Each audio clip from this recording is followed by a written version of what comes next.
my great honour to introduce to you Gordon Cairns, who is a dear friend and a spiritual teacher of mine. Gordon has most recently been the chairman of David Jones and taken it through quite a controversial takeover. He has been the head of Pepsi and Arnott's. He's a man that shows what a spiritual practice and spiritual growth can do for the corporate market. Gordon came forward as the first person for my series, very courageously. Gordon, I'd like to ask you, you're really the first to come out of what I would call the spiritual closet as one of our great business leaders and a Buddhist. How's that impacted on you and on the corporate market? Well, I think it's fair to say that I was greeted with some suspicion and a certain amount of innuendo and even some hostility. But at the end of the day, that didn't matter. The group that I'm in, we've dedicated ourselves to try and take the teaching and the practice into corporate Australia to humanise corporate Australia, if you will. So the fact that some people might find it a little strange to talk about spirituality in a business meeting, I got over that quite quickly. And why do you do this? As a spiritual leader, I'm very interested, and someone who does lead these groups and bring Sogyal Rinpoche here, why do you continue to work at that pace when you know there's a deeper meaning?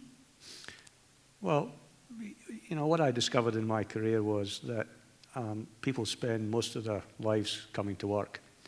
And in order to make that meaningful, what you have to do is you have to provide them with a sense of purpose. You have to provide a vision as to where you want the organization to go. You want to agree the values that the organization will adopt, and you want to actually define what leadership is about. Those are much more profound and interesting and important questions than how we're going to make money.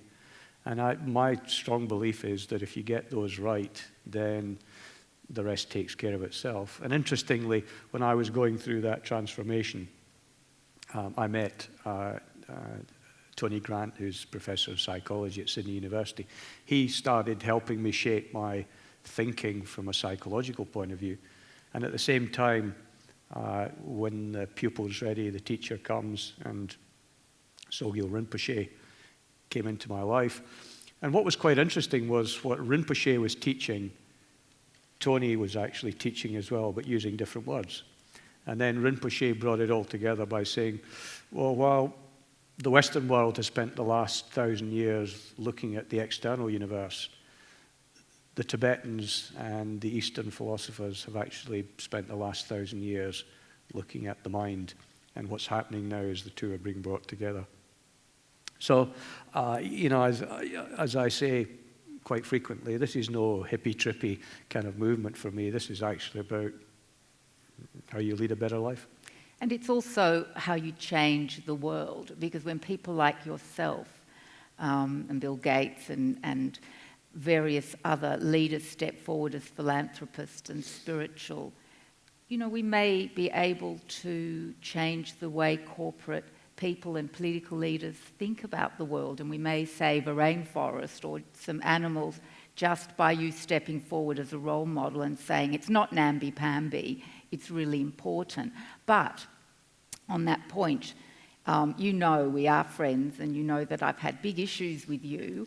One of the things Gordon did was step forward as part of his business career to help Red Rooster go through its financial difficulties. And I was very angry at that. And as an animal rights activist, I said to Gordon, and we'll say it again, how can a person who is evolved and a Buddhist sanction supporting a company or saving a company that is cruel to sentient beings? Well, Ruth actually asked me this question standing outside a Red Rooster. And I'll give the people in the audience the same answer I gave her, which was, it was not an easy decision for me. So it was one I have to reflect on. My family were actually opposed to it. But the older I've got, the more I've realized that life is not black and white, that actually it's where in the ambiguity you actually are comfortable operating. And so this was an ambiguous area for me. But I was helped by the fact that His Holiness the Dalai Lama actually now eats meat.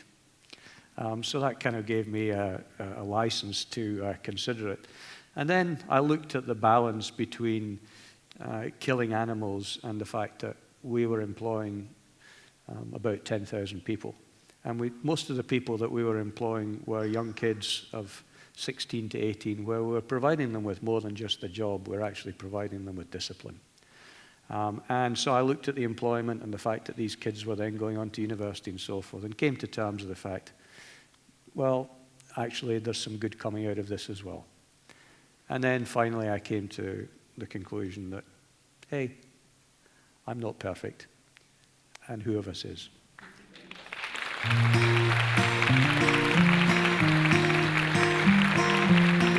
By the time we're 60, more than 90% of us will have known someone close to us who has suffered from some sort of a neurological disorder. You all know you're not going to live forever. There's only one way into this life and one way out. I cannot prove to you anymore that anything is possible. Talk about the marvelous thing that we now understand about our brains. It gets so much better.